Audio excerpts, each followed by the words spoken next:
The Buzz Native Bee Biodiversity Research Project at Estrella Mountain Community College is a National Science Foundation funded project for undergraduate students. The project was started by College of the Canyons in California and involves 28 other community colleges throughout Arizona and California. The project aims to catalog the wide diversity of native bees in the southwestern United States. All the collected specimens are uploaded into a collaborative database and ultimately added to the Bee Library, which is a global public access resource. So, when you think of a bee, you probably think of this bee, the honeybee. The honeybees you see in the United States are actually not native here. They're actually from Europe.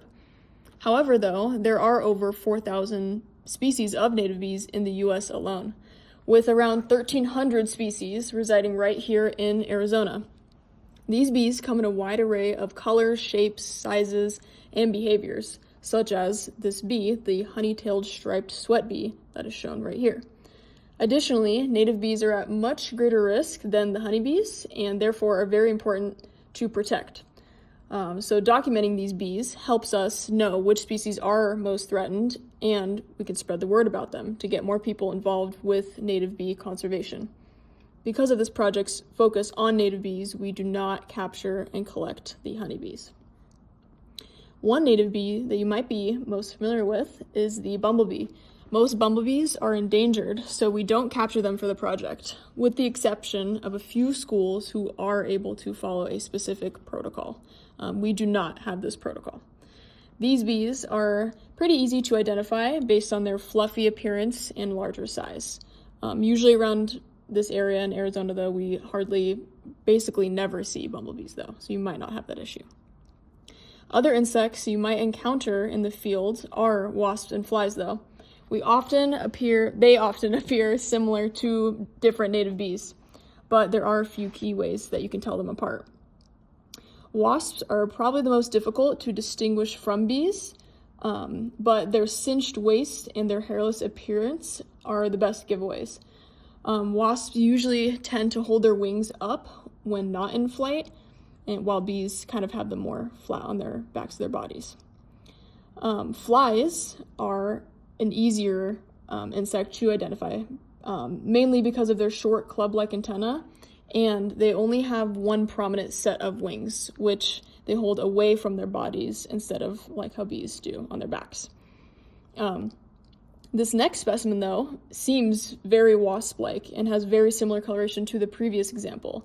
However, it is just one example of a bee that is mimicking a wasp's appearance, so it can be very hard to tell sometimes. But if you're ever unsure in the field, always feel free to capture the specimen in your nets and examine it further and kind of decide. Throughout this project at EMCC, we use Google Drive to organize all of our specimens, data, and information, and so we will now see how we organize everything. This folder has everything to do with the Native Bee Buzz project. And so you'll find everything here. Some of the things you won't ever use, but there are very important folders that you will definitely use. So first, if you're watching this video, you're a trainee, and so you might not have access to this folder off the start, but that time will come. Also, whenever you do get access, make sure to not delete anything or remove anything, just because we have it in a specific organized way, and so everyone kind of knows it as this, and so we just kind of keep it the same.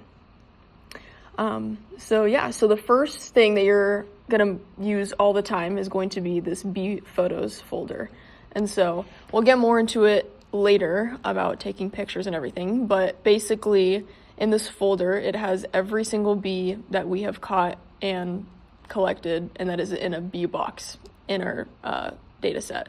And so you can find any bee with any accession number here. And so that is the one you use most.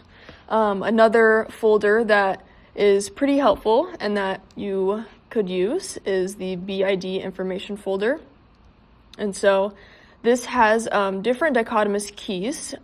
You have a few in person, some physical copies, so you have also a few digital ones as well. You also have some general bee information. This just gets you more of an introduction with bees, some bee families in California, also just the anatomy of bees and the difference between bees, wasps, and flies as well, if you want some more help on that. And this is just a few more kind of helpful things on how to process the bees with our collaborative database, and some more ways on how to actually collect bees and stuff. The buzz materials, this is just a folder with our supply list, and so if you ever need any more bee boxes or pins or anything like that, you can find all the links there and how to order them. You don't order them, the lab staff will order them for you, but don't worry about that. Buzz training, this is just the folder for trainees like you, and so that has all the information there.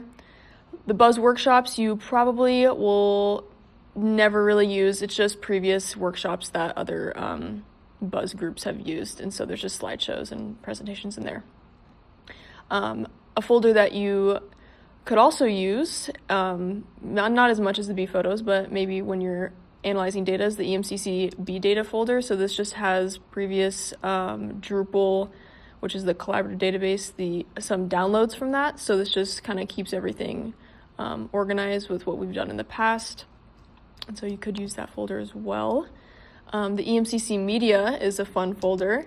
And so this is basically all of our personal photos and videos that we've taken ourselves of, there's a bunch of pictures of bees, alive bees, and so just out in the wild. And so this can just, get you familiar with just different types of bees there. There's also bee videos as well. It's kind of like your own Google search, so you can literally search, maybe not every single bee, but there are a good amount of videos and pictures. We also just have pictures of our methods as well, just stuff that you've probably already watched in our videos. Also just some nature pictures of like the Basin Meridian, and also our team pictures. This is just previous members that we have had in the past, and just events that we've done a lot of outreach events, and so nothing too much here. And yeah. And so another folder you will probably never use is the native bee stickers. Since we've done outreach events, we have given out stickers in the past, so this is just stuff with that. Our non-lethal collection methodology and project is all in this folder, so everything is here with the non-lethal pictures and some sheets and other stuff with that. And then a folder that you could use is the URE information. And so the presentations that we've done and our abstracts are going to be here.